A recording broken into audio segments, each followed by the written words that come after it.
In the year 2014, I frequently used the app Uber because I wasn't able to drive for 12 months due to some DUI charges. Just a stupid mistake overall. There's this nightclub bar in my town that I would sometimes go to on the weekends with my friends. Sometimes I would get a ride home with a designated driver if we had one, and sometimes we would catch an Uber. This night I wasn't feeling too great, so I left a little early. It was somewhere between 1 and 2 in the morning. It was way too cold to walk home, so I called for an Uber. A guy nearby named Alex popped up, and I gotta be honest, he was a little creepy looking. He was older, didn't really smile in his picture, and he had a grayish goatee with a black beanie cap on. He was only 2 miles away, so I didn't really care. It said he had a Chevy Malibu, which sounded nice, so I requested he come pick me up.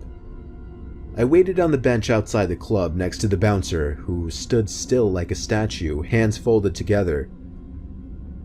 About 5 minutes later, a silver 2003 or something Chevy Malibu pulled up in front of the club.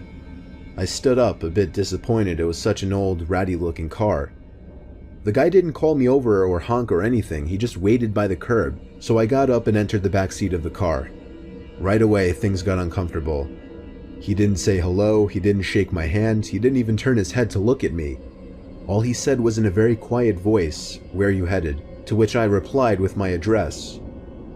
We began moving down Main Street, but in the wrong direction of my house. I told him this, and he turned left at the next intersection. Now we were moving away from the main roads and down the quieter residential areas. He didn't put my address into his phone, so I felt really strange. I didn't know if he was expecting me to direct him or not. I ended up putting my address into my own phone so he could listen. When the GPS said turn left down the next street, he completely missed it. I made a confused hand gesture. He noticed it and said, "I just gotta make a quick stop, don't worry, I'll give you a discount." Even though I was drunk, I still knew something bad was going on. Then, that's when I noticed the handgun sticking out from his middle glove box next to him. By now, I was trying to figure out how to get out of this car. At the next red light, I tried the door handle very quietly, but it wouldn't open. I saw that the child lock was on, and from this point forward, my heart was racing. The man was driving us far out of the direction of my house. We must have been 2 towns over by now. I was getting desperate. I couldn't call the cops because I didn't know what this guy might do. I figured my best option would be attempting to flick the child lock switch next to him by the front seats. I had to somehow slide over to the opposite side of the back seat behind him without him noticing. This was one of the most tense moments of my life. I locked my sight on his head through the rearview mirror, making sure he wasn't looking. I very casually slid behind him. Thankfully, he didn't notice. Now came the scariest part. I had to reach for the button up front at the next red light before he could do anything. Each light we passed, I felt more and more tension build up as I was waiting for one of them to turn yellow, and eventually, one finally did. He slowed the car at an intersection that would usually be busy during daylight hours. It was a perfect escape point. The car came to a stop. I knew this light wasn't very long, so I had to be quick. A car was stopped at the opposite side of the intersection, which made me feel a little better. With all of my courage, I reached my hand up to the lit-up child lock button, and I must have startled him because he jumped 2 inches out from his seat. He screamed at me, and as I feared he would, he went for the gun right next to him. I was able to open the door and flee to the nearby Cadillac Escalade, where I banged on their windows asking for help. They drove off, completely avoiding me, but it didn't matter because the man in his Chevy Malibu was already gone down the block. I ran into a nearby grocery store that was open 24 hours, where I called a taxi this time. This was a very sobering experience because I don't remember being drunk at all in that store or during the taxi ride home. I reported the driver to Uber, who said they would escalate the situation to the authorities. It wasn't until a whole week later that an officer finally showed up at my front door for some questioning, and that was the end of that. I have no idea what became of that guy, but I've never used an Uber since.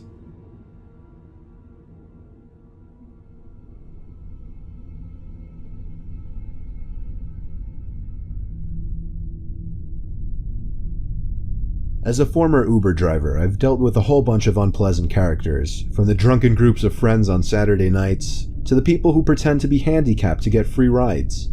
but every so often you may pick up somebody who can just be classified as a straight-up creep. I've picked up a few of these guys, but never one quite as bad as a guy named Tom. It was a Friday night in December, one of the coldest nights of the year. I had nothing to do, so I figured I'd do some late-night pickups. This was 2 years ago. I was 18 and had a new Honda Accord. My parents kind of spoiled me a bit. I was a very skinny 18-year-old though. That's why my dad told me to always keep a blade in my car, because you never know what kind of nuts are getting into the car. A guy named Tom popped up a couple miles away by a major shopping area. I responded to his request and started driving in that direction. I pulled up in front of the shopping center where I saw a group of teenagers hanging out. It looked like trouble. I hoped this Tom guy wasn't part of this group. A bunch of them looked at me in my car as I slowly passed. Eventually I just hit the gas and went further into the parking lot of the shopping center, wanting to get away from this group. I did 2 laps around the whole parking lot until I finally noticed through my left mirror somebody approaching my car from behind. I rolled down my window and called out Tom, and he called back yes. I told him to hop in. I had to repeat myself 3 times, and given that all I was saying was hop in very clearly, made the situation very weird from the start. The 4th time he finally understood me and walked slowly around the back, getting into the seat right behind me. Usually the people I picked up would sit diagonally from me, which is what I preferred. When people sat right behind me, it just made me a little paranoid sometimes, especially when the person seemed kinda creepy. This guy was old. He had to be in his upper 40s. "Where to?" I asked him. He told me an address, which I entered into my phone. By his voice, I could tell he was a very heavy smoker. Come to think of it, my car was starting to smell like cigarettes too. The address he gave me was 10 miles away, which was fine, since it meant I'd be making more money. I tried making small talk initially, which didn't work out too well. Like if I would ask him a yes or no question, sometimes he would just mumble, and any other questions led to dry responses. I stopped talking when he completely ignored one of my questions. That was within just 5 miles. There was still 5 to go. By the 6-mile mark, things started getting uneasy in there. I was afraid to look into the rearview mirror because I was so sure that he was staring at me. I took a quick half-second glance and saw I was right. He was in fact staring at me. My body forced my foot down heavier on the gas. I wanted this ride to be over sooner. By the 8-mile mark, I started to realize we were in the middle of nowhere. We were on basically a deserted street with woods on either side and occasional buildings. I was growing suspicious now as to where this address he told me actually was. So, while driving, I dragged my finger across my phone to slide the map in the direction of the address. It seemed to lead to a dead-end street with no surrounding streets nearby. I was getting more and more nervous with each passing minute now. I shot a glance back up again at the mirror, and he was still watching me. I finally summed up the courage to ask him if the address he gave me was of his house. There was silence for a few moments, and I thought he was once again going to ignore me, or possibly didn't hear me. But 5 seconds later, he finally answered yes. There was less than a mile left in the drive now, still surrounded by nothing but woods with the occasional empty-looking building. I was approaching the dead-end street that the address he gave me resided on, hoping some houses would come into sight. As the street came up, I slowed down so I could get a good look of it. But nothing could be seen. Just pitch blackness. I could only imagine why he wanted to get me out here alone, so far away from anybody or anything. I casually kept driving, pretending like I missed it, hoping he wouldn't notice. But he did. Instantly, he hopped out of his seat and yelled at me to turn around. Honestly, I felt like my life was on the line, so I apologized and did a quick 3-point turn. As I was reapproaching the dead-end street, I dug my hands into the netting compartment on the side of my seat where I kept my blade. I very quietly flicked the blade open and held it tight in my right hand, ready to use it. I turned down the dead-end road with my headlights now displaying just what I thought I would see. Nothing but trees on either side. I made it to the end of the road, not a single house or building on the road. I just knew something was about to go down. I was just trying to physically and mentally prepare myself for it. Suddenly he said in as soft as a voice as he probably could, "Thanks for the ride." I wasn't even thinking about money at this point. He opened his door, but before stepping out, he said, "Could you get out of the car for a second? I need help carrying my bag. I have a bad back." But he didn't have a bag. I knew he didn't. He didn't come in with one. I replied, Yeah, sure, let yourself out and I'll help you in a sec." The shakiness in my voice was too obvious. What happened next, I never imagined would have happened. All of a sudden, I felt pressure on my neck. It took me at least a second before I could realize he was choking me from the back seat. Immediately, I drilled the blade into his left arm and he screamed in pain, releasing his grip on my neck. He fell out of the car and onto the street, and I took that opportunity to turn the car around and practically floor it down the street until I returned to a busy road. I actually didn't end up calling the cops. I was just too scared to do anything but drive home. And by the time I got home, I just wanted to go to sleep and forget about it. Needless to say, I resigned from my Uber driving days after this incident.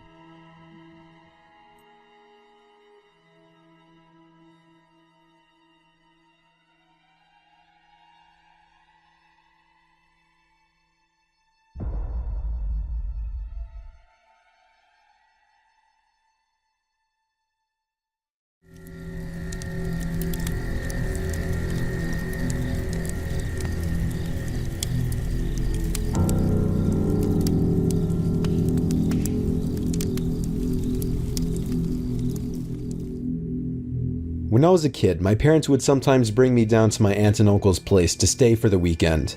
Mainly, I'd spend time playing with my two cousins who were around the same age as me. They lived on a small farm with plenty of open space, and we could run around doing pretty much whatever we wanted. If we thought we could get away with it, the three of us would sometimes cross over to the neighboring farm about half a mile away.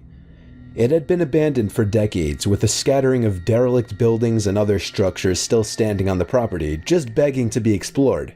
This was of course a gold mine for three adventurous young boys such as ourselves, especially after my cousins told me stories about the deaths that took place in the house. It was pretty classic fare. Man goes crazy, axe murders his entire family, hangs himself, returns every night as an angry spirit looking for new victims. Good, grisly stuff. Even at that age, I knew they were probably making it up, or at least embellishing old rumors. But seeing as how the setting lent itself so well to such tales, I allowed myself to buy into it. One afternoon, we decided to play hide and seek. When it was my turn to hide, I ran off for a flimsy brown barn that had living quarters on top, and climbed the stairs looking for a good spot. There was still furniture inside, and personal belongings lay scattered across the floor. I maneuvered over broken dishes, tattered clothes, and crumbling books, eventually coming to a small room with a closet. Jackpot. There were even long black dresses still hanging on the rod that I could hide behind. I stepped inside and managed to force shut the folding door. My only illumination was a slit of sunlight that shone through the crack in the door from a nearby window. I crouched down with knees tucked into chest and waited. Some time passed and there was still no sign of my seekers. I waited some more, debating if and when I should give myself up. After nearly an hour, this was starting to get boring. My head drooped. I awoke with a jerk. It was pitch black. Drowsy and confused, I forgot for a minute where I was or what I had been doing. As it came back to me, the realization that it was now nighttime and that I had been abandoned here filled me with sinking dread in the pit of my stomach. I tried to get up, but a sudden cramp in my calf kept me grounded. I squirmed about, waiting for it to pass, when I heard a door slamming shut downstairs, and instantly froze. One of my cousins? There was a brief period of silence, then footsteps at the bottom of the stairs. But not just footsteps, a thud too. After every other step. These weren't the footfalls of a child. They were slow, heavy, deliberate. I held my breath, praying they would go away. They did not. The noises continued to ascend.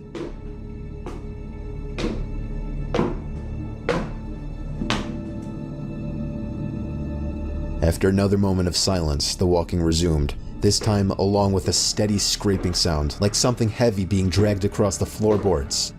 The footsteps made their way through the debris and wandered aimlessly through the various rooms.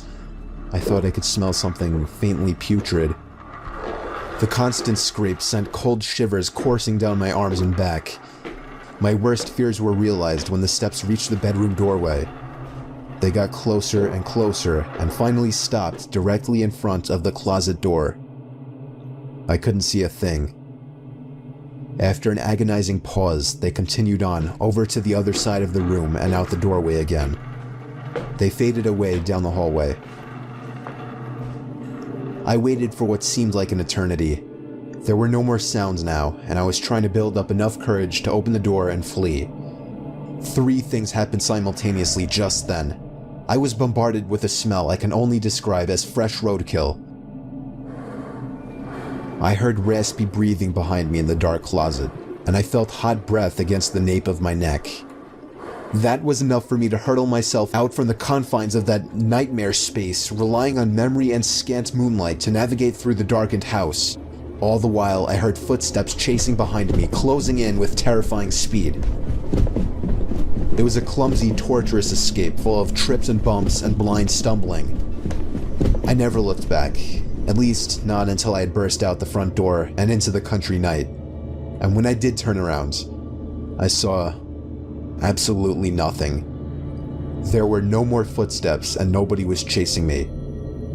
That didn't stop me from running though, all the way back to my aunt and uncle's house.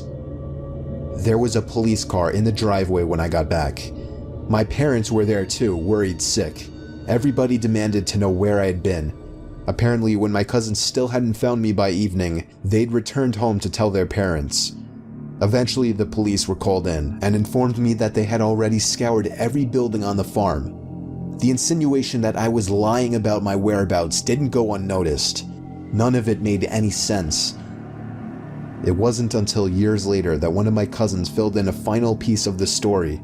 He and his brothers had spent hours searching for me like they said, but the part they didn't tell anyone was that they thought they spotted me in the window of the bedroom I was hiding in. And when they got closer, they saw that it wasn't me.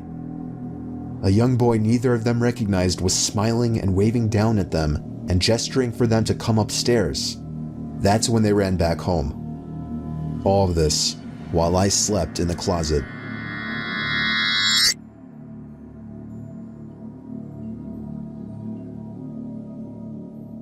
A few months ago, I was over at my friend's house down the block. In fact, that's where most of my friends on the block actually are.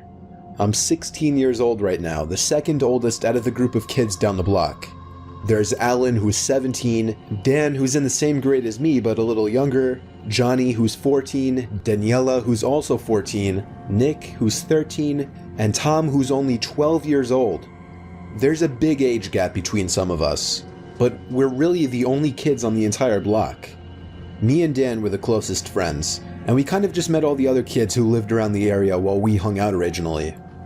It started to become our Friday night tradition to play a big game of Manhunt by Daniela and Nick's house. We don't live in a typical suburban neighborhood. Our area is a lot more spacious and overall has a lot less people and houses. And for that reason, there wasn't a lot going on in our area, but it also made the game that much more fun. It was our turn to hide first. I had 3 other kids on my team, but more notably, I had Dan on my team. Me and Dan both went next door to Mr. Nelson's old house. He was an old man who passed away a few years ago, and since then no one has bought the house, leaving it vacant and a perfect property to add space for our game. Me and Dan went to the back section of the property by the lake, where we found a perfect hiding spot in some of his bushes. Dan, however, wanted to try something crazy and entered the vacant house through a sliding window, so I waited alone in the bushes. The goal of the game was to get back to Nick's house, which was always considered home base. A big part of the game is waiting. I was in those bushes for like 5 minutes, until I finally saw 2 kids from the other team entering the backyard looking for us. They were making a lot of noise, making their presence known. Once they left, the 2 of them continued even further down the block, giving us the perfect chance to run. I looked around at all the windows of the house, hoping Dan would be standing near one of them for me to wave him on. And when I looked up to one of the upstairs windows, I was relieved to see his head looking down to me. I waved him on, letting him know it's time to go. But he didn't move. Now I wasn't sure if he could see me. I went over to the window that he entered through, opened it, entered the house, and yelled up into the house calling Dan's name. I'm not even exaggerating when I say I felt like my heart stopped when I heard Dan's voice only a few feet away from me saying, "Dude, shh." I asked him how he got downstairs so quickly, and he just looked confused. He then told me he was sitting down here this whole time. At that same moment, we both looked up to the ceiling as there was a creaking sound coming from upstairs. We both hopped back out the window and ran back to Nick's house, where we called the game off.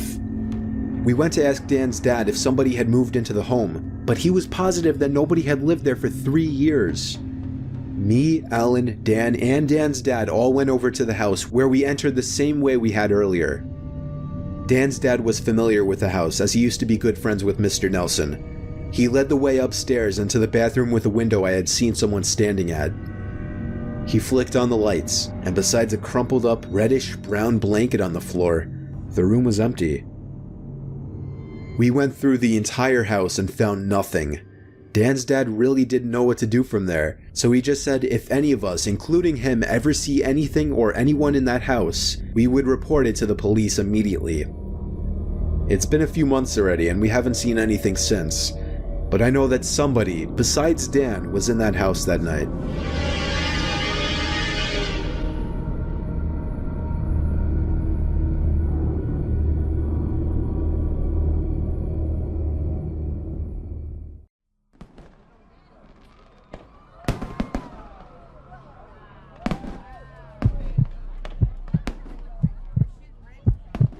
This happened just last year.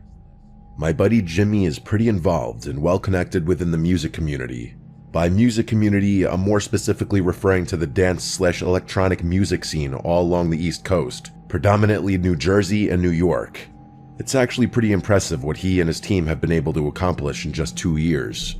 The general gist is this: their company hosts what they call events at high-profile venues, typically the most well-known club or party space in whatever city they happen to be in.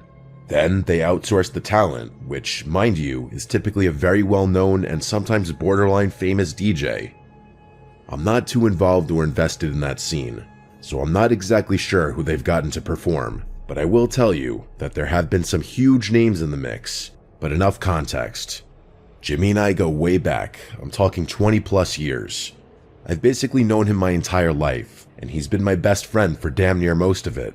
Because of that, he lets me, along with a bunch of our other hometown friends, come to his shows for free and hang out with the talent in the VIP section. It's actually really cool, and something I wish I expressed my gratitude for more often. Jimmy was scheduled to host a huge event the weekend of July 4th on the Jersey Shore. It was going to be their biggest one yet, and all our mutual friends were going. Jimmy invited me to come down early with him, and I obviously obliged. The two of us made the hour-and-a-half drive with our other friend Ryan, and we found ourselves at the venue a good 4 hours before the doors opened. Ryan and I didn't have much to do while Jimmy and his team set up, so we decided to get a bit of a head start on the alcohol consumption. Jimmy and his team were entitled to as much free booze as they desired, compliments of the venue, and Ryan and I definitely took advantage of that. By the time the first DJ started his set, Ryan and I were more than a little buzzed, to put it mildly. It was 4th of July weekend after all, so we felt like our degenerate activities were justified. Fast forward a couple hours, and Ryan and I were completely wasted. I honestly don't remember a time since then when I was that drunk, not even close. Don't get me wrong, Ryan and I are grown men and we can handle our alcohol. Throwing up, making fools of ourselves wasn't the issue though. It was genuinely just the problem of having lower impulse control and worse decision making. But either way, we were having a great time, at least from what I can remember. The event was winding down, and it was getting to that point in the night where you either figured out how you were getting home or who you were going home with, or both. Jimmy had rented an Airbnb really close by and promised both Ryan and I a bed, so the first issue wasn't a concern. The second problem, though, that was what was on my mind. The two of us danced over to the bar and started talking to some girls we found attractive, and before long, we had figured out who we were going to spend the rest of the night with. Neither of us are Calvin Klein models, but we're both above 6 feet tall. For whatever reason, the vast majority of guys who hang around the Jersey Shore are usually shorter than average, so being tall is an even bigger boost than it usually is, and for whatever reason, that seems to be the main attribute most girls on the Jersey Shore seek out. Not looks, not build, not intelligence, but height. Don't ask me why. The Jerseyan female mind is still something I have yet to comprehend. I'm probably botching their names, but I'm fairly sure the two girls introduced themselves as Gianna and Marcela. Us meeting them coincides with where my ability to recall events precisely becomes a bit hazy, so there may be gaps in the story from here on out. From what I can remember, it was actually Marcela who suggested we all leave together and continue to party elsewhere, which Ryan and I weren't going to argue with. Gianna handed the two of us a drink and insisted that we get on their level before heading out, even though we had both probably consumed the fluid equivalent of her body weight in alcohol already. I know that whole dynamic. Girls getting guys drinks sounds a little unorthodox, and it is, but these girls were clearly wealthy given how they were dressed. After downing the drinks, the four of us started moving towards the venue's exit. The moment we stepped outside, Marcela suggested we go back to her place, which was pretty close by, and also right on the beach. Her saying that actually surprised me a little. I was fully anticipating going back to our Airbnb, considering the guys were usually the ones to host in situations like this. But both girls insisted that Marcela's beach house was definitely nicer than whatever inland Airbnb we found for the night. She had a point, so I didn't argue, and neither did Ryan. We walked along the beach, talking the whole time. The girls seemed really intelligent and knowledgeable based on the conversations we had, and I remember finding it so refreshing to talk about something other than nightlife and whatever other garbage I'm used to talking to girls about for once. Not just girls, drunk people in general. At one point, I actually felt kind of embarrassed for being so drunk because I felt like I couldn't articulate myself well enough and looked like an idiot. That's when I realized I actually was feeling drunker than I had been 15 minutes earlier. But it wasn't a drunk I was used to feeling. I felt like my body was melting under my weight, as if I were going to collapse uncontrollably any second. My legs felt flimsy, almost like cardboard, if that makes any sense. Moving my limbs, mouth, and even my eyes became increasingly more difficult, and there was a moment where my extremities started feeling a little numb. But then, just as quickly as the feeling arose, it passed, back to normal drunkenness, at least for the time being. Just then, we arrived at the beach house. It was insane. I'm probably exaggerating because I was so drunk, but it looked like what I imagined a professional athlete's beach house to look like. We went inside, and after taking our shoes off, found ourselves in what I'm guessing was a living room. I say guessing because the level of opulence in there was just so foreign to anything I'm used to. It was decorative, but somehow minimalistic. Even those descriptions are opposite. There were honest-to-God sculptures on pedestals in there, but it didn't feel cluttered or overly showy, and everything on display seemed to blend right into the walls like they were just extensions of the room. I wish I had the wherewithal to take a picture, but again, my mind was elsewhere. Evidently, so was Ryan's, because not 15 minutes after stepping foot in the house, he and Marcela had disappeared somewhere in that maze of a house, which left me alone with Gianna. She leaned in to kiss me, and that's the last thing I remember before blacking out. Not her kissing me, but leaning in to kiss me. That's where everything cuts off. I don't remember feeling woozy again or drinking more or doing anything else, but there's a huge gap in my memory that spans several hours and will not come back no matter what I try. And the thing is, I know I didn't pass out because there are texts on my phone sent from me proving I was still conscious. There's digital proof that I was sentient, but I don't remember one bit of it. And before you say I just simply blacked out from alcohol, this was different. I rarely ever black out, but all the times I have, I can still remember bits and pieces of the night, scattered moments here and there, enough for me to string together a continuous sequence of events at the very least. Keep in mind, those were also all times where I was drunker than I was that night, so that's another reason I think a generic blackout isn't a reasonable explanation for what happened. Plus, Ryan experienced the exact same thing at essentially the exact same time, which is way too specific to be coincidental. Here's the next thing I remember. Waking up with the sun directly overhead in a random set of bushes over an hour away from where the event was. Something I didn't know yet because my phone wasn't in my pocket. In fact, nothing was in my pocket at all. Both my wallet and keys were gone, but it gets worse. It wasn't even my pocket to begin with. I was wearing someone else's clothes, and not Ryan's either, a complete stranger's. The only personal belonging of mine I still had in my possession was my shoes, and even those were messed up. Both shoes had the shoelaces removed and were soaking wet. My head was pounding, and everything felt disoriented, like I was waking up from anesthesia. I didn't even sit up right away. I just stared at the sky for a minute, trying to make sense of where I was. Bushes, someone else's clothes, no wallet, no phone, no keys. Based on my shoes, it was like I had been in the water recently, but it didn't smell like salt water or chlorine. The worst part about the whole thing was the blankness. I genuinely couldn't remember anything past Gianna leaving, like I already said. That's when the panic started to creep in. I wasn't just hungover, I was scared. I had no idea how I got there. What if I'd gotten into a fight or crashed a car? What if someone drugged me? I didn't have a single point of reference for the last 10 hours. I stood up and realized there wasn't a single landmark around me. It didn't look like a beach town, which also scared me.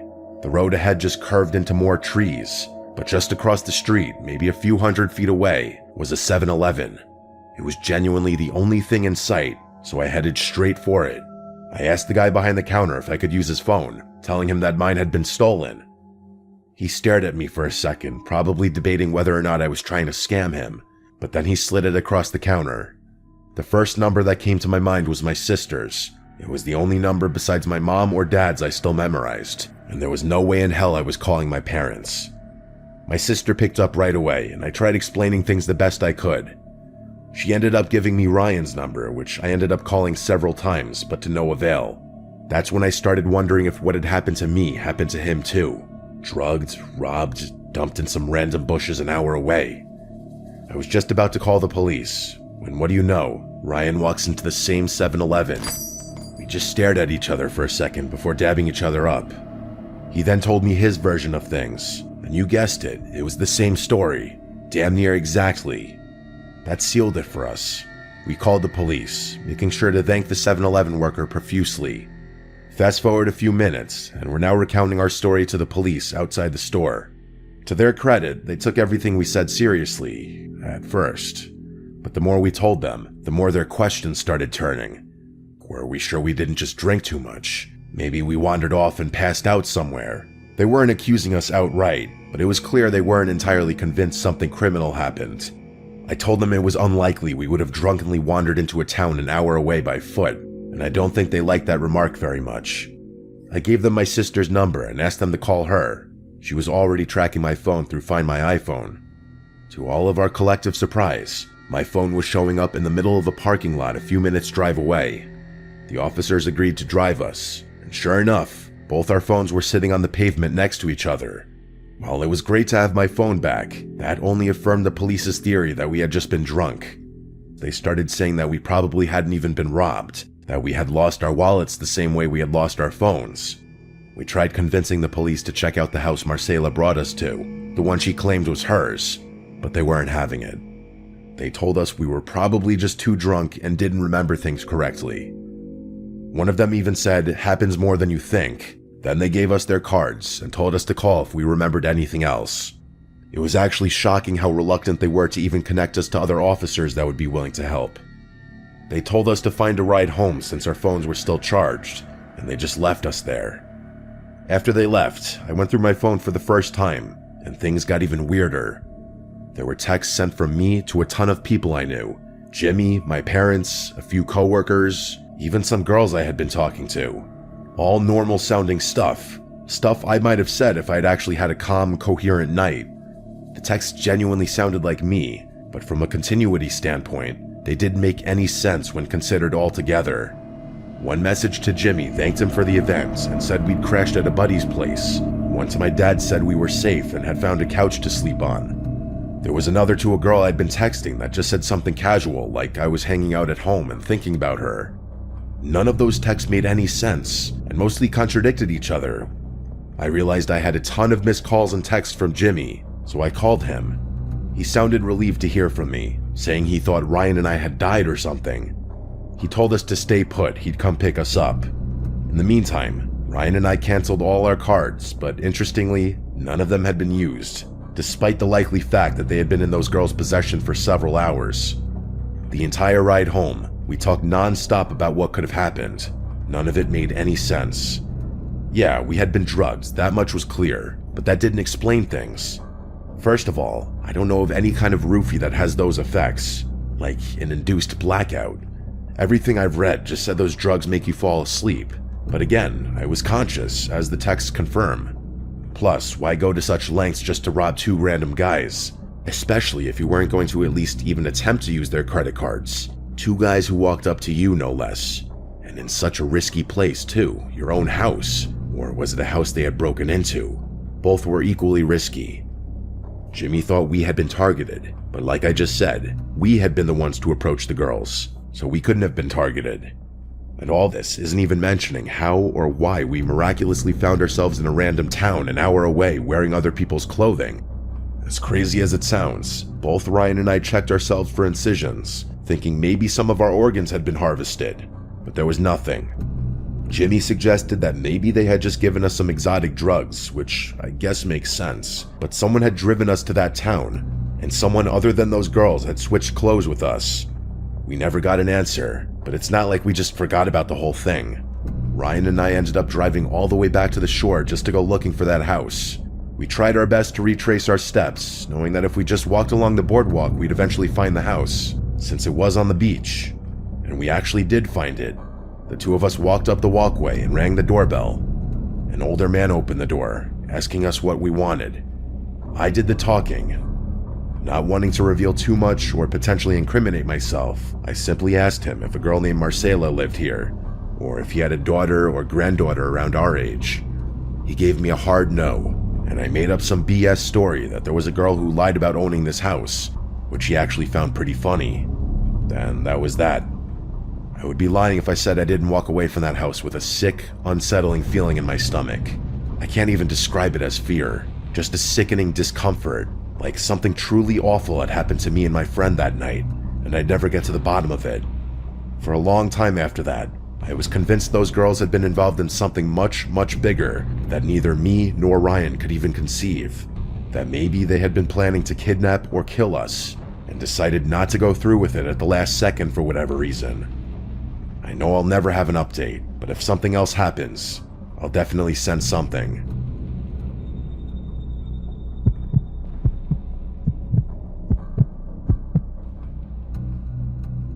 My name's Ariel, and I live in Georgia, not too far from the Alabama border.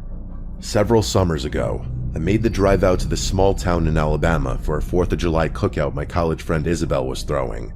One of those backyard setups with paper plates, bootleg fireworks, and way too much food.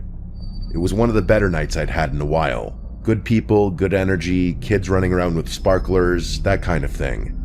I didn't leave until a little after 10, which, looking back, was probably my first mistake. That part of the state gets real quiet once the sun goes down. The drive home was going to take a little over 2 hours. Most of the route was back roads, long, empty stretches of dark 2-lane roads with nothing but thick tree lines on either side. Every now and then, I'd pass an old farmhouse or a tiny church with a gravel lot, but for the most part, it was just darkness and more darkness. I had music playing low, and I was still in a good mood from the party, but I won't lie, there was something about driving through places like that at night that gets under my skin, even when there's no real reason to be afraid. I've always been somewhat scared of the dark, so I bet that plays into it a little too. About 30 minutes in, I noticed a pair of headlights in my rearview mirror. At first, I didn't think much of it. I figured someone else had just hopped onto the same back road. But the longer it stayed there, the more I started to pay attention. It was a gray Nissan Altima, nothing unusual, except the bottom half of the car looked like it had been driving through mud. I could see it clearly anytime we passed one of those overhead lights at a small crossing. Even still, that wasn't that weird on its own. But after a while, I realized no matter how much I sped up or slowed down, that car matched me exactly. At first, I thought it might have been just a coincidence, so I sped up a little, maybe 5-10 miles an hour over what I was doing before, but the Altima did the same, so I instead tapped my brakes and let myself drift well below the limit. Again, same results. The distance between us never changed. Now keep in mind, on roads like that, people pass each other all the time. It's not even illegal in most spots. I moved slightly to the right a couple times to make it obvious that I was giving the space they needed if they want to go around, but they didn't. They just stayed exactly where they were, about 6 or 7 car lengths back. That's when I decided to test them. There was a random left turn coming up. It was what looked like a little residential road with maybe 4 houses scattered on either side. I took the turn with no hesitation. I wanted to get as far away from that car as possible.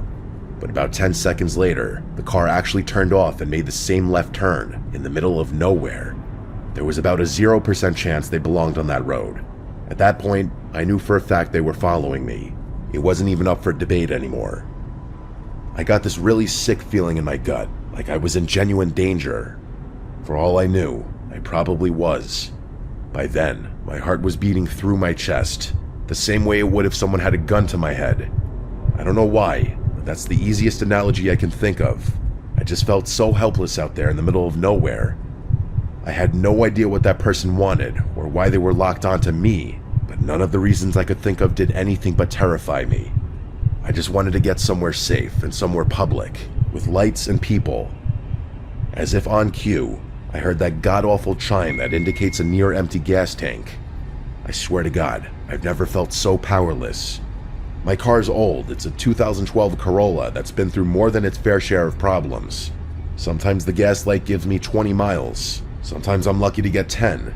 And out there, in that part of the state, there's not exactly a gas station on every corner. I pulled out my phone and looked up the nearest 24-hour spot. It was over 8 miles away. I didn't know if I'd make it, but I didn't have a choice. I wasn't about to pull over, not with that car still tailing me. I thought about calling the police, but I felt like it would have been a waste of time so far out in the middle of nothingness. Cops out there take years to arrive anywhere, and there was part of me that felt like calling the police would make the danger more real. I know how irrational that sounds, and I feel pretty embarrassed even writing that down, but I'm just trying to be as honest as possible about how I felt. The gas needle dropped to empty a couple minutes later. Not just low, empty. I tried to stay calm, but I could feel myself starting to spiral. Every little sound in the car felt louder. The road felt longer. I felt stupid for being so powerless, but I didn't know what to do to change that. I knew I wasn't going to make it to the gas station. Scenarios started flashing through my head about what would happen once my car ran out of gas. But by some miracle, I finally spotted the glow of the gas station sign up ahead. I almost cried, to be completely honest with you. I took the turn hard and pulled into the lot in one quick motion to give myself some time to get out of the car and book it inside. And that's exactly what I did. I jumped out and ran inside, barely shutting my car door behind me. From inside, I could see the Altima through the window. It slowed to a stop at the edge of the lot and sat there for maybe 10 seconds with the engine still running. No one got out, though. It was almost like whoever was inside was debating whether to continue pursuing me or not. And then, out of nowhere, it peeled off, fast, and disappeared back down the road we had come from. I told the gas station guy what happened, and he offered to call the police for me. Even after talking to the police, I still felt very unsettled. I know it's not the scariest thing to have happened to someone, but there's no explanation for what happened to me that doesn't involve whoever was driving that car having sinister intentions. And that feeling of pure fear, I hope I never have to experience that ever again. I made it home and told myself I'd never drive along rural back roads in the middle of the night ever again. The story doesn't end there, though. A few weeks later, something happened that made my stomach drop all over again. I was sitting at home watching the news one evening, just background noise really, when a segment came on about 2 men suspected of armed robbery, attempted murder, and a bunch of other things in rural Alabama. They showed a blurry still from a security camera, then mentioned that authorities believed he had fled in a stolen gray Nissan Altima, last seen headed east. When I heard that, I just froze up. That's who had been following me. I knew it in my gut. There was no way to prove it was the same person who followed me that night, but I'm telling you, I felt it. The timing lined up, the location lined up, and the description of the car was basically identical.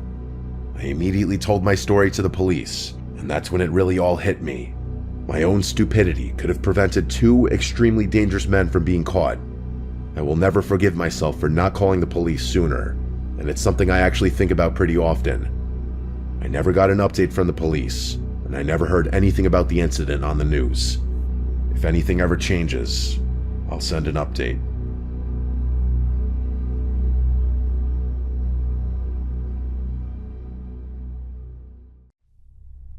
On Sunday, December 7th, 1958, around 1 p.m., the Martin family gathered into their 1954 cream and red-colored Ford station wagon and headed towards the Columbia River Gorge. Their intention was to collect greenery from the surrounding woodlands to use for Christmas decorations around their home. 3 hours later, the family stopped at a gas station in the city of Cascade Locks, 40 miles from their home, where they ate at Paradise Snack Bar in the city of Hood River, 20 miles further from Cascade Locks. So at this point, they were about 60 miles from home. Their waitress at Paradise Snack Bar confirmed that all appeared normal with the family, and they left the restaurant around 5 p.m., which was already found weird by many, as Ken Martin was known to avoid driving at night due to his eyesight. This was the last time any sightings of the Martin family could be verified. On December 9th, Ken's boss reported him missing, as he had not shown up to work, something that was extremely out of character for him. That same night at around 11 p.m., police arrived at the home of the Martin family. There were no signs of a break-in or foul play. There were dishes still in the sink, and a load of clothing was still in the washing machine, and a Santa Claus outfit from a Christmas party was even still laid out on a bed. Wherever the Martins had gone, they clearly intended to come back. Within days, their disappearance was all over the papers, and as many as 5 different police agencies all launched separate investigations to find the family. Police were able to verify that the family stopped at the gas station and the restaurant, but after that, they were at a loss for where the family could have gone. During the course of the initial search, the police found an abandoned white Chevy near Cascade Locks, which was from Los Angeles and had been reported stolen by its owner. This led police to search for 2 ex-convicts, Roy Light and Lester Price. There was some suspicion that the two may have been involved in the disappearance of the Martins, as the owner of the Paradise Snack Bar told the police that they were at the restaurant at the same time as the Martin family, leaving shortly after the Martins, but without substantial proof to connect them to the disappearance. They were never questioned. Strangely, days after their disappearance, police would continue to get calls reporting sightings of the Martins from all over the area. Several alleged witnesses claimed to see the Martins or people matching their description in other parts of Oregon, Iowa, and even Montana, but none of these sightings could be verified. 2 witnesses claimed to see the Martin station wagon around dusk parked under the Bridge of the Gods in Cascade Locks with 2 men standing next to the vehicle and speaking to the passengers inside, though this couldn't be verified. But if it was true, this was the last known time they were seen alive. Many came to believe that they had accidentally driven into the Columbia River. Pretty soon, though, a very important discovery in the investigation was made when tire tracks were found leading to a cliff above the river, and cream-colored paint chips, consistent with the color of the Martin station wagon, were found on the rocks below. The location of the tracks suggested that an accident was unlikely, as the spot was not close to the road. Efforts to search this portion of the river, though, proved fruitless when 2 police officers shot down the idea, claiming it was too dangerous and that no divers should be sent down there, even though Detective Walter Gravin was told by 2 professional divers that this would be a good place to dive and anyone who knows how to dive would have no trouble in this area. In the early morning of May 2nd, 1959, a fisherman and his wife reported something strange floating downstream near the Bonneville Dam in the Columbia River Gorge near Portland, Oregon. To them, it appeared to be 2 bodies, and unfortunately they were right. The following day, one of the bodies was found on the north bank of the Columbia River, and the next morning, the second body was recovered. They belonged to Susan and Virginia Martin, ages 11 and 13. Though the official cause of death for both girls was determined to be drowning, a technician reportedly spotted what he believed to be bullet wounds in each of their heads and informed Dr. Waterman, the medical examiner. In his report, however, Waterman stated that no such injuries were found. Likewise, no police reports or newspaper articles from the time indicated that any signs of foul play were present. The examination also revealed that both Virginia and Susan had eaten burgers and fries within 2 hours of their deaths, consistent with the testimony of the waitress from Paradise Snack Bar. Dr. Waterman claimed to have received several threatening phone calls after the bodies had been discovered. Each time, the voice of what sounded like a young man warned Dr. Waterman that he would be harmed should any of the other missing Martins be identified. But there was actually one surviving member of the Martin family, Donald Martin. Donald had a strained relationship with his family due to him possibly being gay and having been caught with a man in the home by his parents. He never came out to aid in the search for his parents and sisters, claiming that his Aunt Charlotte had encouraged him to stay put in New York. However, Charlotte refuted this claim, stating that she didn't understand why Donald hadn't traveled to Oregon to help look for his family. Donald also didn't attend the memorial services for either of his sisters, claiming to have gotten the dates mixed up. As the only surviving family member, Donald was the sole beneficiary of the Martin estate, totaling around $36,000 at the time. 4 years earlier, Donald had been fired from his job at the Meyer and Frank, a department store in Portland. He had been fired for stealing over $2,000 worth of merchandise. One theory suggests that Donald had some involvement in the disappearance of his family, not just because of his poor relationship with his family. No, there was something much worse that came up. A .38 automatic pistol covered in blood was discovered under a rock near Cascade Locks in January 1959. A single spent bullet was found in the chamber of the gun. Bizarrely, the weapon was never processed as evidence and was later cleaned and returned to the man who found it.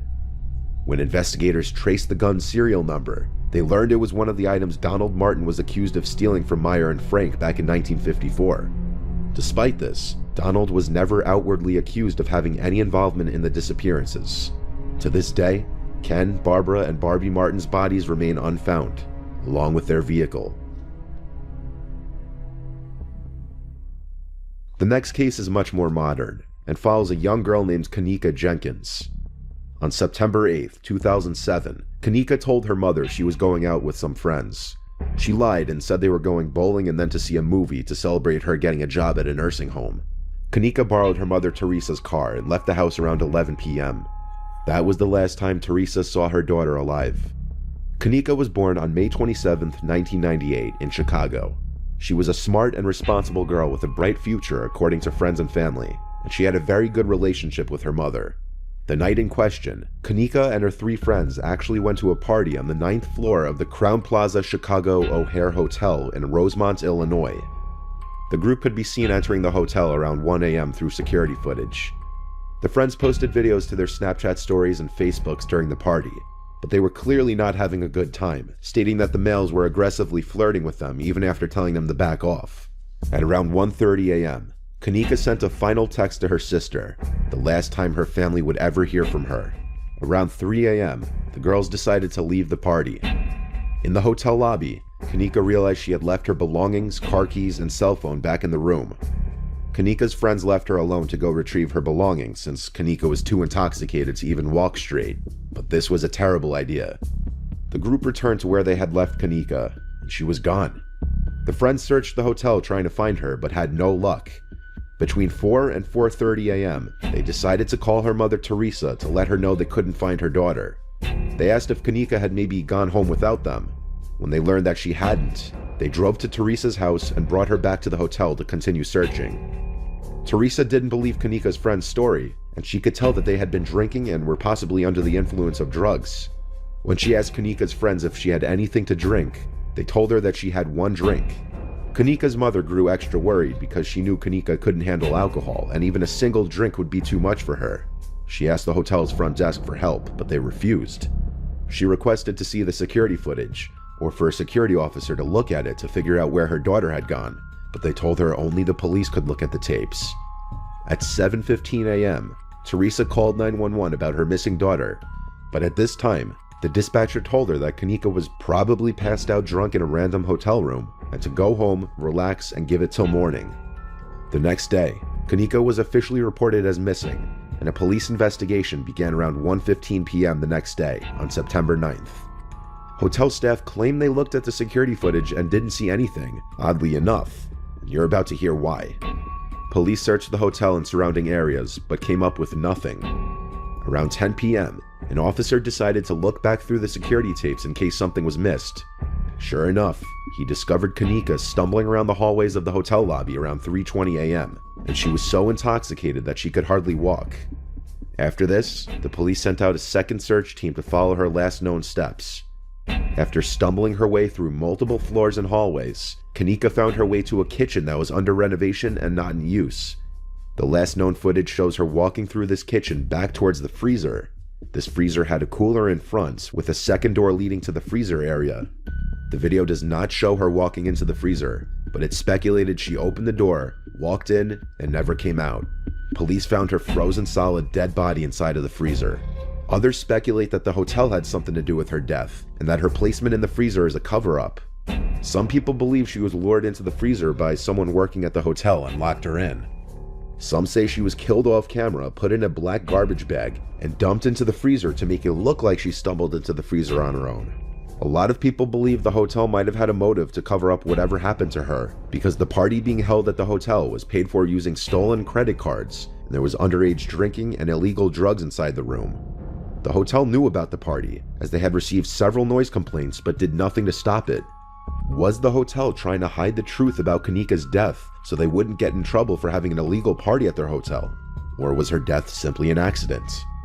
Perhaps more details may come to surface one day that may give a definitive answer.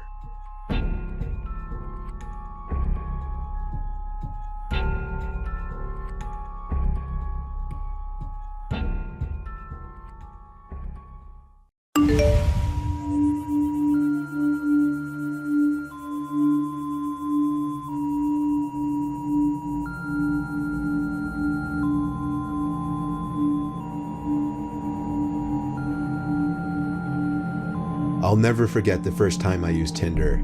It was 2015 during winter break when everyone was back home from college. I figured since I didn't have a girlfriend and didn't have much going on, why not try the app that everyone was talking about? It was like 8 or 9 p.m. on a Thursday night, which was peak hours in terms of activity for the app. I downloaded the app onto my phone, and it was time to set up my profile. I spent a good 10 minutes browsing through my photo albums and found 4 flattering photos of myself that I thought would catch people's attention. I wasn't really experienced with the whole witty, funny Tinder bio thing that guys are apparently supposed to do, so I just wrote a few things about myself, like that I was 6 feet tall, played hockey at Penn State, and loved to work out. I swiped right for pretty much everyone just to see how many people would right swipe me back. I got through the given 100 likes quicker than I even expected, and didn't get a single match. My self-esteem was now completely in the toilet. I always thought of myself as really good looking, so I didn't understand how nobody could have liked me back. After waiting forever for some kind of notification to come up on my screen, I was considering just deleting the app to save my self-esteem. But finally, a single vibration from my phone, along with the message, "Congratulations, you have a new match," popped up on my phone. Overly excited, I went back into the app and saw that I had matched with the most gorgeous girl I'd seen on the app. She had 4 photos as well, one in a bikini with a friend, one with 2 girls kissing her on either cheek, one with her leaning on a brick wall, and one that appeared to be taken at a college frat party. She was 20 years old, just like me, and she went to Syracuse University. I messaged her just a plain old hey with a smiley face. 10 seconds later, she responded, "Hey cutie." I took a minute to think of something smart to say. Eventually, I wrote something about her sorority and that I had a friend in the same sorority at my school, or something lame like that. She responded really quickly again, this time saying, "OMG, that's so cool," and then a smiley face. I was typing my response when she sent another message, saying, "You're so cute and so close, what are you doing tonight?" At this point I was excited, and thought this app was easier than I thought it would be. I responded quickly, saying, "Just watching Elf, you know, pretty exciting stuff." She replied back, saying, "OMG, no way, me too. You should come over and we can watch it together," and then a winky face. I told her I was down and asked for her number. She gave it to me quickly, and I waited a minute before texting her just so I wouldn't seem desperate. When I texted her, the message was sent as a text message, indicating this person wasn't using the iMessage app. I said hey once again. She replied, "Hey, come now," and then pasted an address. The address was 5 miles from my house, or 10 minutes, which wasn't bad at all. I told her I'm on my way.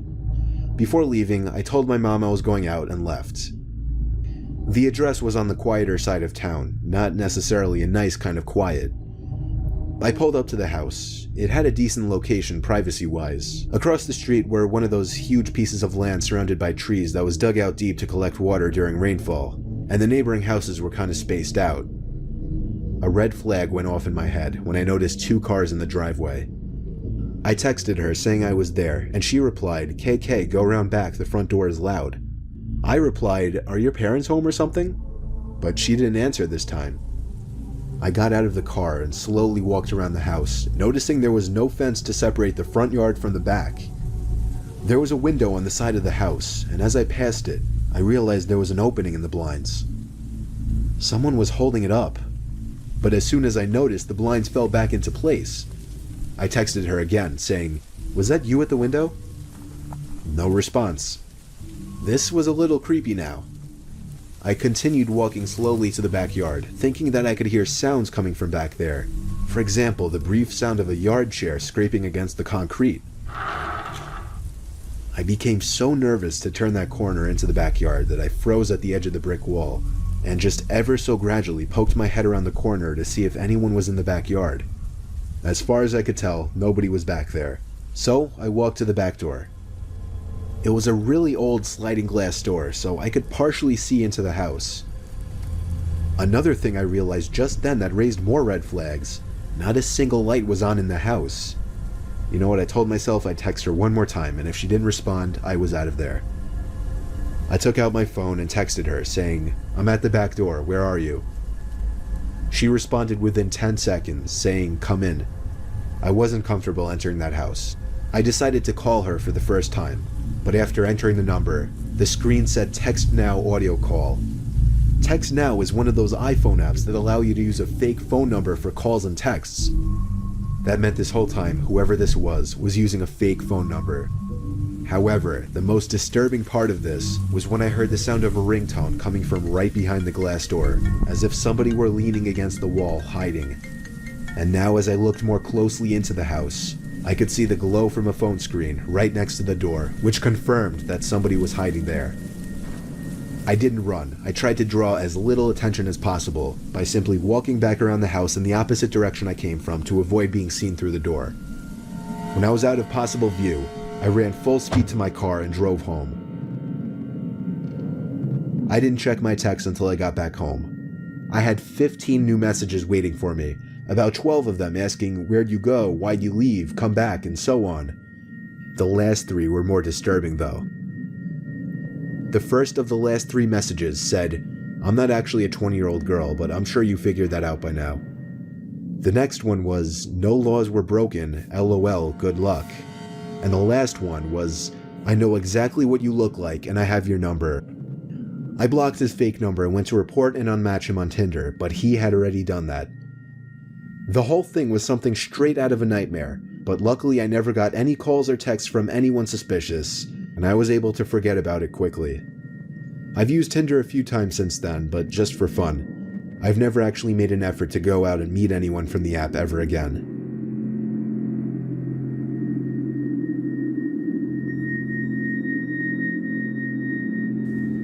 I was on Tinder a few months ago when I was bored. I wasn't looking for anything in particular. Definitely not a relationship though. Just one of those times to see who swiped me for fun and having pointless chats. Plus, there was always that chance that a girl would be down to meet up for the night and, maybe I'd get lucky. That didn't happen this night though. I was the opposite of lucky. My first 20 or so swipes were full of matches. I sent corny pickup lines to a few of them that I found attractive. However, there was one girl who messaged me first. Her name was Michelle. She was a 23-year-old blonde. She was a solid 9 out of 10, almost unrealistically attractive. So the fact that she said hey first was pretty intoxicating, and I was a little intoxicated quite literally already. She was close too. And eventually things were going so smoothly that I decided to try and be ballsy and turn the conversation sexual. That went smoothly as well. So I escalated things even more by getting her number, and then texting her to try and set something up that same night. To my surprise and delight, she seemed really willing, but she wanted to meet out somewhere and hang out first before going back to her place. I was fine with that, and so she seemed to take charge and set up a time and place to meet. She said she wanted to hang in a small park by her house first at 10 o'clock. It was a little odd, but I was down. I literally counted the minutes until around 9:45 when I decided it was time to leave. Before leaving, I sent a quick confirmation text and she said she was still down to meet. The drive to this small residential park was maybe 10 minutes, so I got there a little early. I walked over to the swing set, the exact point where she wanted to meet. I didn't want to let her know I was early because I thought that might make me seem needy or anxious, so I waited until exactly 10:02 on the dot to text her saying I was there. This was when she stopped responding. 10:05, 10:10, sitting there waiting with no response. Of course, at first I figured she was driving and couldn't check her phone, but as the minutes passed, that idea started to become less realistic, and the idea that she flaked was becoming more realistic. The playground area was surrounded by trees. In fact, this whole park was very woodsy. And having been a weeknight, nobody was out and about at this time. So honestly, it was kind of creepy sitting in that park alone. The only reason I could see was because of the motion detecting light mounted onto the small bathroom shack. In one direction, the park turned to complete woods for miles, while in the other direction, beyond a few trees, was the neighborhood road. I was sitting on the swing, pushing back and forth in boredom and disappointment. When I froze, the sounds of the squeaky metal swing chains stopped, allowing me to hear something echo out from the little bathroom shack. It sounded like, a typical sound you'd expect to hear from inside one of those bathrooms. Like somebody pressing down on the handle of the paper towel dispenser or something like that. What I'm trying to say, it sounded intentional, meaning someone might have been in there. Now this wouldn't be a completely strange thing, after all it's a public park. Only I would have thought that they would lock the bathrooms up at this hour. And who else would actually be in this tiny park at 10:15 on a weeknight? Then I suddenly felt a vibration in my pocket. So excited, I whipped out the phone and saw a new text from Michelle. The text said exactly this: "Hey, just got here. Come into the bathroom. I have a surprise for you." My heart dropped as I read this. I felt butterflies in my stomach. Not like an innocent nervousness, more like a disturbed and freaked out feeling. My thumbs were hovering over the phone as I was conjuring up something to type in response. Then she sent another text saying, "Get off the swing and come here." As I read the text, I looked up to the tiny bathroom building and opened my mouth, almost ready to scream, when I saw half of a person's face peering out from the entrance from one of the bathrooms, leering over to me on the swing.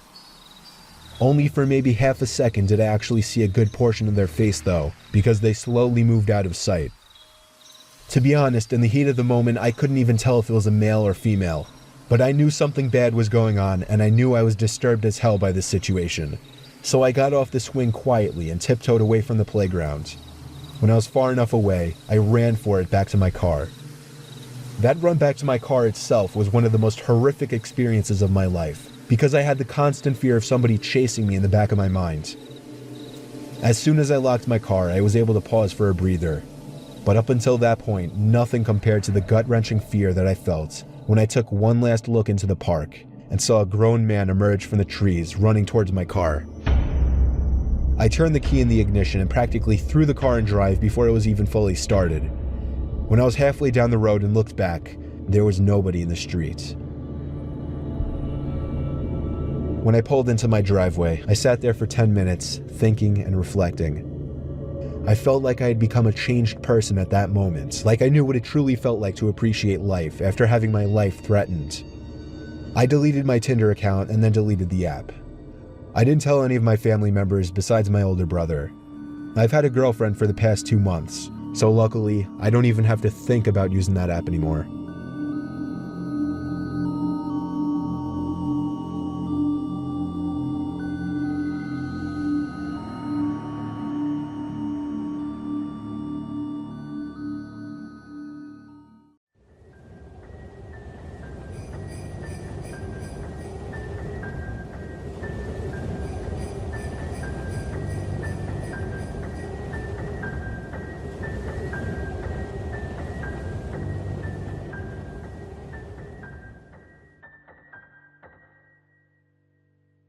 Last year on Christmas Eve, I was working late. I'm 23, I work in New York City and commute home every day on the train. Since I'm one of the younger ones in the office, I got stuck with one of the worst shifts, so I wasn't able to get home until 5 o'clock. My family had already left a whole hour earlier to go to my cousin's house, so I had to drive alone. After having a quick snack before the half-hour drive, I got back in my car and put my cousin's address into my phone. Halfway through the drive, it started snowing. I got to my cousin's house around 6 o'clock. It was snowing heavily by this point, and I just made it in time to catch everyone starting dinner. I brought all of my gifts inside and cheerfully said hey to everyone. I stayed until around 11 o'clock. The rest of my family left a little sooner. I stayed an extra half hour or so just to hang out before leaving myself. By the time I was leaving, the ground had accumulated at least 2 feet of snow, and it wasn't even done snowing. The drive home was nightmarish. The roads were hardly even plowed, and I had to drive under 20 miles per hour on most roads. The roads were completely dead at this point though, most likely because everyone was smart enough to go home before the snow accumulated. Eventually I turned onto a main road that I'm sure would usually be bustling, but at 11:15 on Christmas Eve night, there wasn't a single car or a single light from a store. It was a ghost town. But then I did notice the flashing taillights of one car. It was parked on the side of the road, and the smoke seeping out from its exhaust with the taillights giving it a red tint. As I got closer, I realized there was somebody next to the car waving their hand in the air. I assumed something was wrong and they needed help, so me being the good Samaritan I am, I pulled up behind the car. When I opened my door, the guy approached me immediately, barely even giving me time to step out. He was an average-sized man, probably 5'10", 180 pounds. He spoke in a very demanding voice, asking me if I know anything about fixing an engine. I told him I didn't know much about cars. The guy responded very quickly to everything I said. He told me it's fine. He went inside of his car for a second, popped open his trunk, came back out and told me to just wait by the trunk for a second. I had no idea what he wanted me to do. I was really confused. He walked over to the front of his car, and I heard him open the hood. I couldn't see anything he was doing since the trunk was blocking my view, and the loud wind of the snowstorm overpowered any small noises he might have been making. I put my hand on the back of the car and leaned my body in anticipation, when suddenly I heard 3 or 4 quick and aggressive footsteps in the snow behind me before I was pushed into the trunk. The man tried to close the trunk on me, but I kicked my feet up in resistance and held it up. I was able to overpower him and kick the trunk open completely. As I took advantage of the few seconds I had to get out of the trunk, I took out my keys. He tried to grab me now, and I dug my house key right into his neck. He fell to his knees and his scream echoed down the deserted street. I was in my car and halfway down the road before he could even get up from his knees. A little further down, I called 911 and reported the guy. I came back in 10 minutes to find blue and red lights illuminating the windows of the deserted stores. The police held him until the ambulance arrived for him. I watched the whole thing, and nothing ever felt better in my life. I got home safely half an hour later and told my family everything. I was still very shaken that Christmas, and this remains possibly the most horrific thing I've ever experienced.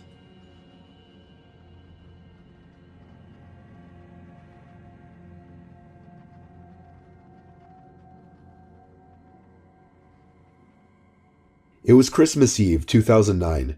I was 18 years old, working at CVS.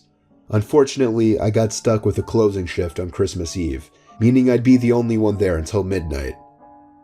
I was considering quitting over it, but my parents weren't for that. The CVS was 5 miles from my house on a rather quiet corner on a dead-end street. During the day, it would normally be busy, at least busy enough to stay in business, but past 8 o'clock it would be uncommon to see any customers. On Christmas Eve night, I didn't expect to see a single soul past 8 o'clock. My shift started at 4, and it was surprisingly busy for the first few hours. As I expected, past 8 o'clock it really started to die down. The pharmacy closed at 10 tonight for Christmas Eve. Unfortunately, that meant I'd be alone at the register up front for 2 hours. Plus, I had a crush on the girl who was working the pharmacy, and we were talking most of the time the store was empty, so I was upset she was leaving. A whole hour went by, and I only rang up one customer. Come 11 o'clock, I was already getting excited for my shift to end. I'd been the only one in the entire building besides one customer for the past hour, and I was losing my mind. Suddenly, there was a very slight tap on the window. It didn't sound intentional though, it sounded more so like somebody's zipper accidentally scraped against the glass. I turned to look out the window and saw a man out there, heavy coat on, hood over his head, baggy jeans, and black boots. He was staring right at me. A few seconds after he realized that I noticed him, he walked over to the entrance and entered the store. He stared at me as he walked past and down one of the aisles before disappearing behind the shelves. Then, 5 minutes later, the tapping noise began.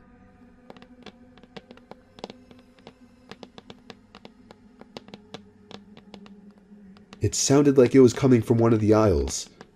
I walked a little to the right behind the counter just to check down the aisle. Nobody was there though. The tapping was so consistent and deliberate, I knew it was the man making the noise. But where was it coming from? I didn't know, but I had a sudden urge to go to the bathroom. Only problem, I wasn't supposed to go to the bathroom when there was a customer in the store and I was alone with them. 10 minutes or so passed and I didn't see the customer, but I would occasionally hear the weird tapping noise coming from one of the aisles. It got to the point that I couldn't take it anymore. I stepped out from behind the counter and called out, excuse me? I started walking around the aisles, looking for this man that walked in. He was nowhere to be seen, but every aisle I entered, I would hear noises coming from the next aisle over. I walked down the candy aisle and heard some of the sleigh bells jingling on the other side of the shelf, like someone was intentionally shaking them. I tried to peek through the tiny holes in the shelves to see if I could see him. I saw something completely unexpected and horrifying instead. I saw a pair of eyes staring back at me through the tiny holes in the shelf. The eyes moved away, and then the tall man entered the aisle I was in. He was making these weird noises like a child or someone who had just escaped a mental asylum. He started laughing and doing this weird tiptoe kind of hopping over to me. It sounds funny, but it was a straight up disturbing scene, and he was approaching so fast that I actually began to fear for my life. I started walking away from him, and he followed me everywhere in his weird hopping. I was back at the front of the store, ready to call my manager or the cops. Then I looked back at him and saw that he was frozen at the end of the first aisle, maybe 20 feet away from me. His goofy, eerily happy face turned to an aggressive, angry-looking stare of malice. I was officially done with this and walked out the front door, and to my horror, the man started charging at me. No more goofy hopping around, he was sprinting at me. I ran outside the store, too afraid to go to my car, because I feared he'd get me before I could lock the door. I ran around back and entered through the back door, which was still unlocked. I didn't know if he was still on my tail or not. I locked the door and hurried to the front of the store, where I locked the front door too. That was when I picked up the phone on the counter and called my manager, who was luckily still awake. I told him I had to leave immediately because somebody crazy was following me. Then I thought I heard something over my conversation. It was coming from inside the store. I put the phone down and realized it was the tapping again, coming from one of the aisles. I was out of that store and in my car within 20 seconds. I never came back. I called my manager when I got back home, and he called the cops. Surprisingly, nothing was stolen, or so I heard from a friend. My manager obviously wasn't too fond of me for leaving his store like that, so I never spoke to him again. I had as normal of a Christmas as possible, given what happened the day before.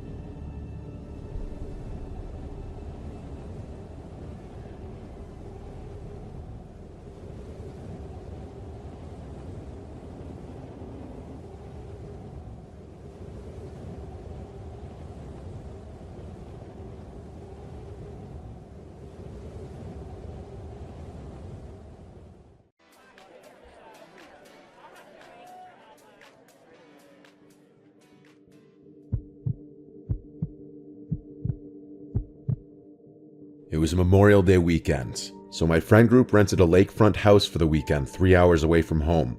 It was cheap because it was in the middle of nowhere in North Carolina. It was Callie, Jamie, Crystal, Rich, Adam, and myself. We all piled into Adam's truck. I was the one to find this place on Airbnb. What was most appealing about it was the big deck with the hot tub on it that overlooked the lake. There was also a fire pit right by the water with a bunch of Adirondack chairs around it. Everything about it seemed perfect for a few days and nights of getting wasted with some friends. The Airbnb host told me that when we got to the property, there was a hidden key behind the mailbox to unlock the front driveway gate. The driveway was made of gravel and dirt, and it cut through a small opening in the woods, bringing us slightly uphill to a bigger opening where the house was. Adam parked the truck right next to the front deck. The deck wrapped around the entire house. It was pretty cool. The first thing I did was walk to the back part of the deck and look at the view of the lake. It was very beautiful and peaceful. Too bad we were about to be blasting music and partying. Right as we were done unpacking, everyone cracked open beers, and we wasted no time letting the weekend begin. We played beer pong, cornhole, barbecued, and blasted music for hours. We were really loud because, as far as we knew, this was the only house around here. It's not like there were any nearby neighbors to complain. The phone connection out there was very spotty, so we really were just living in the moment, socializing with each other, not distracted by social media and whatnot. As it was getting darker and we were sitting by the fire pit, we all got startled when a voice came from the edge of the woods. It was some middle-aged woman with short hair. She started yelling at us to lower the music, so someone lowered the volume of the music, and the woman started more or less lecturing us, saying how we out-of-towners always come here and litter in the lake and create nothing but noise. She seemed like genuine white trash. I apologized on behalf of all of us, and one of the girls asked the woman if she lived nearby and if she could hear the music. The woman responded still in a yell that she couldn't even hear herself think. She didn't acknowledge the other question regarding if she lived nearby. Then she just walked away into the woods, like literally into the dark woods. It was so strange. When we were sure she was out of earshot, we all erupted into laughter. As bizarre as the encounter was, we had to make light of it. But it also did put a slight damper on things, considering we thought for sure we were far enough away from any neighboring houses to blast music and be loud. But we continued to drink, and pretty soon that concern was forgotten about and we got loud again. Some immeasurable amount of time passed before a song ended and it went quiet for a second, and we heard a voice calling out from the lake. We paused the music and listened, and sure enough, a voice was calling out for help in the middle of the lake. We all looked at each other nervously. I stood up and went to the water and yelled out, "Who's out there? Are you in the water?" The voice called back, "Yes, help." Adrenaline started to kick in. There was a kayak leaned up against the deck by the water with 2 sets of paddles. Adam and I agreed to paddle out there in an effort to save whoever was out there. We yelled out at them to keep calling out, but as we got in the water, the calls seemed to get further away, no matter how deep we got into the lake. After like 5 to 10 minutes of rowing out to the complete darkness of this lake, calling out repeatedly for that man we heard, there was just utter silence. All we could see were the lights from the house sitting at the edge of the lake, and then just darkness in every other direction. It was only the sound of the light splashes of water, and then screams. Female screams coming from the direction of the house. They sounded gut-wrenching, like genuine screams of danger. It sounded like more than one, at least 2 of the girls' screams. We immediately started paddling back, even more panicked now. The screams stopped long before we got back to the shore. We screamed out for our friends, but we checked inside and outside of the cabin, and all 4 of them were gone, vanished without a trace. We tried texting and calling them, but we had no bars, of course. Adam's truck was still there, so we took it and drove up the road looking for the nearest neighboring house, and we found it. A similar opening in the woods that led up a hill and onto a property where we saw a house with the lights on. We went to ring the doorbell multiple times. No one ever answered. We went to look through one of the windows in the front, and what we saw sent chills up my spine. We could see clear as day into the living room. There was a lamp on in the corner, and in the middle of the room, somewhat close to the window, was that trashy woman we saw who came and yelled at us before. She was standing still, doing nothing, just facing the window looking out at us. She had a borderline angry-looking expression. We yelled asking for help, but when she wouldn't move, we were too creeped out to stay there and left. As we got back in the truck, about to drive to another house, my phone started vibrating, and it was Rich calling me. Thank God. I picked up and asked where they were, what happened, but I could barely get a word in, as Rich said there were 2 men with axes in their hands, wearing masks over their heads, walking towards them out of the woods, hence why the girls screamed, and they all ran away down the road. One of them was currently on the phone with 911, and they were waiting it out in the woods right on the side of the road. It wasn't long after that the call disconnected, and I wasn't able to reach him again. So we waited on the side of the road not far from the house, and when we finally saw flashing lights coming down the road, we waved them down and asked them to help us find our friends first. So we drove up the road until we saw our friends come out from the woods waving their hands. We scooped them up and followed the police back to the house, But here, we collected all of our belongings, as Rich and the girls all frantically recounted what they had just went through. The Airbnb was oddly enough not broken into from what it seemed, and none of our stuff was taken. There was no sign of any men with axes. We also told of the cries for help in the lake, which I believe prompted a search team coming to the scene, but by then we were already long gone out of that place. We never looked back. After much persistence and battling with Airbnb and the host, we got our money back for the stay. Well, most of it. None of us could ever figure out this situation, like if it was all a trap, if the calls for help from the lake were linked with the men approaching the house with the axes, if that woman was also affiliated somehow with this. Was it just to scare us out of there, or were they really going to attack us? I don't know, I don't care. I just don't do remote places anymore after this. And I know the girls won't ever either.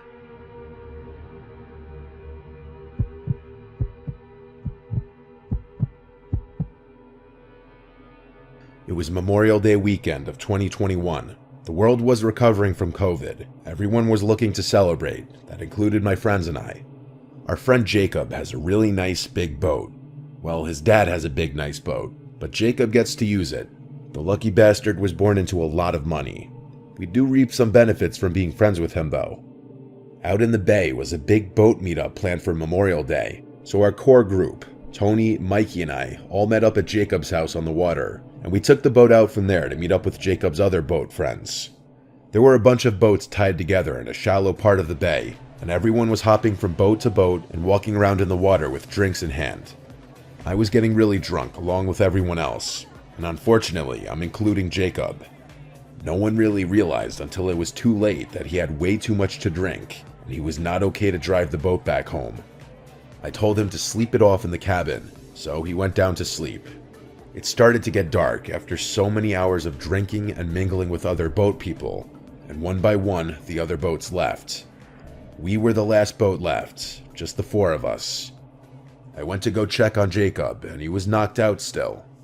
We had to stall for hours with each other until he finally woke up, and he did seem more sober now, so he started to slowly drive the boat back in the direction of his canal.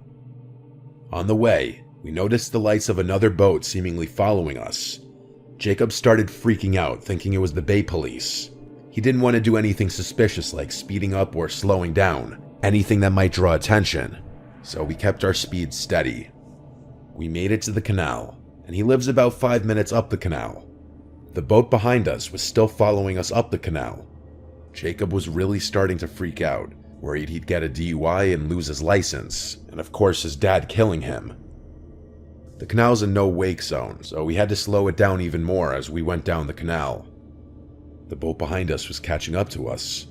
At this point, we were fully expecting the boat to be a police boat.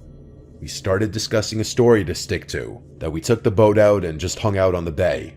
We started hiding all the beer cans, ready to lie completely about having had any beer. We got to Jacob's dock, and he looped the boat around to align it next to it. He did it pretty smoothly for someone who was intoxicated. The boat that was tailing us the entire time approached, and as it began to pass us, we realized it wasn't a police boat at all. It was just a random boat. And Jacob said out loud, "Who the fuck is this?" He knows everyone on his canal, and he said he'd never seen that boat. As it directly passed us, we saw 3 men standing on the back of the boat looking at us. It was honestly in a very aggressive way. Jacob taunted them and said, "What?" None of them responded. Their boat passed us, and they continued to watch us. While we were all relieved it wasn't the police, Jacob was now nervous as to why they followed us all the way down the canal, when they don't even live on this canal. I said perhaps it's someone visiting a friend's house for Memorial Day, and he reluctantly agreed and said could be. He tied up the boat to the dock, and we helped the best we could. He said he'd clean it tomorrow. We all went inside of his house. His parents weren't home this weekend. He had the place to himself, so we suggested throwing a last-minute pool party, but it was already like 10 o'clock, and there wasn't really any chance of throwing anything big that last minute. So the 4 of us went back outside to just hang by the pool, continuing to drink, with all of us planning on crashing at Jacob's place for the night. That boat passed by the house again within maybe 10 minutes, and that's when we really got suspicious. The men on the boat again stared at us, and this time Jacob said nothing. The night became a daze at some point after this. My memory gets really foggy as I guess I blacked out. The next thing I remember is waking up with extreme cottonmouth in the middle of the night. At first, I thought the unbearable thirst I was feeling was what caused me to suddenly wake up, but I was very wrong. I looked around the room and saw Tony and Mikey on the couch as well, sleeping. I went to the kitchen to drink some water from the faucet like a water fountain. That's how thirsty I was. But in the kitchen, I was met with someone else, dressed in a cliché all-black robbery outfit, including a black ski mask, and he was clear as day holding a gun. I didn't scream. He aimed the gun at me and told me not to make a sound. An unexplainable feeling, knowing that my existence could have ended at any given moment and everything would turn black, washed over my body. He said to me in a quiet voice, "Where is the owner of the house?" I whispered, "I don't know." He asked me where the owner's bedroom is, and I shakily said, "Upstairs." He had me lead him upstairs as he was behind me with a gun to my back. He threatened to shoot me if I made any sudden moves or calls for help. It was when I got to the top of the stairs that I realized there were two men behind me, not just one, both of them in the same all-black robbery attire. I really didn't want to, but I led them to Jacob's room, where he was passed out sleeping as well. The two men shut the bedroom door and had me wake Jacob up without making a commotion.